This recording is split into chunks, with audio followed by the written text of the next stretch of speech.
जय श्रीराम मित्रांनो, स्वागत आहे तुमचं पुन्हा एकदा माझ्या मिनी ब्लॉगमध्ये. आज आपण आलो मित्राच्या वासराला पोहणी टाकायला. मित्र बघा काय कामधंदे नाहीत म्हणून इथं गवत काढत बसलाय. मला पण सकाळ सकाळ उठवून आणलेलं, मी पण आंघोळ केली नव्हती.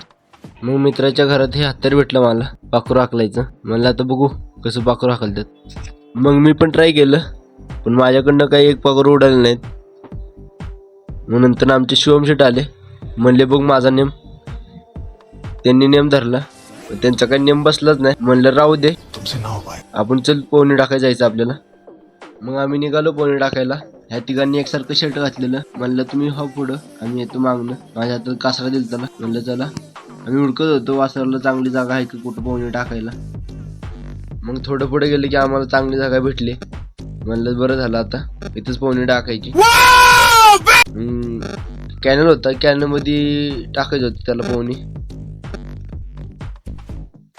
वासरू काय जात नव्हतं खाली, कसं तरी त्याला खाली नेलं. वासरू एकाच कासऱ्या होतं म्हणून पटकन बाहेर निघायचं. मग त्याला म्हणलेलं मी आधीच, दुसरा कासरा लावा बाबा, तर माझं उड टाकतात. मग ती घासत बसलेलं जरा वासरू. म्हणलं आपण जरा बसून घेऊ. बसलेलोच आमच्या शिवम शेडला त्यांच्या लैलाचा फोन आला. म्हणलं आता काय ह्याचं खरं नाही. हा लागला की 1 तासभर काही उठत नाही. मग वासरू तिकडे धुत होते, आम्ही छायाचित्रीकरण केलं बसून. आता परत त्याला पोहणी टाकायची होती. परत त्याला टाकलं आत. जसं आत टाकलं तसंच ते बाहेर निघलं. कारण एका कासऱ्यावर होतं वासरू, एका कासऱ्यावर कधी ते पोहतच नाही. म्हणलं बाबा माझं ऐक, पलीकडं कासरा घेऊन जा, मग कुठं पोहणी बसेल त्याला. तो गेला, माझं ऐकलं एकदाच. तिकडे घेऊन गेला कासरा. म्हणलं आता बघ कसं पोहलं वासरू. मग तिकडे जाऊन त्यानं ओढलं, तर कुठं ते वासरू आत गेलं आणि चांगली पोहलं जरा.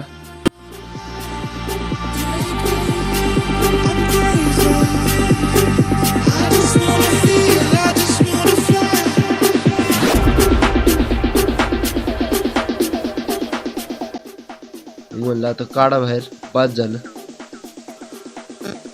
वासरू आमच्याकडे दिलतं ना, म्हणून आम्ही घेऊन चाललेलो वासराला. श्रावणाने तिकडून पकडलेलं, मी मागं पकडलेलं. मला ब्लॉग बनवायचा होता. आम्ही पण आंघोळ केली नव्हती, आम्हाला पण पवायचं होतं. हा भाऊ म्हणला मला पण घे ब्लॉगमध्ये, चॉकलेट दिसतोय मी पण. म्हणलं चल पुढं घेतो तुला ब्लॉगमध्ये. तेव्हा आता नीट घे, वरी पटली पाहिजेत आपल्याला. म्हणलं चल बाबा चल तू.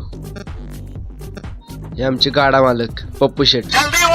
पप्पू शेट म्हणत होते मी खालनं जातो वरनं जातो, जसं की पट्टीतला प्लेअर असल्याने. हा पण म्हणलं राहू दे, पडशील चापाकशील, राहू दे. मग मी पण जरा पोहून घेतलं. लय दिवसांनी पोहत होतो म्हणून मला पण दम लागलेला.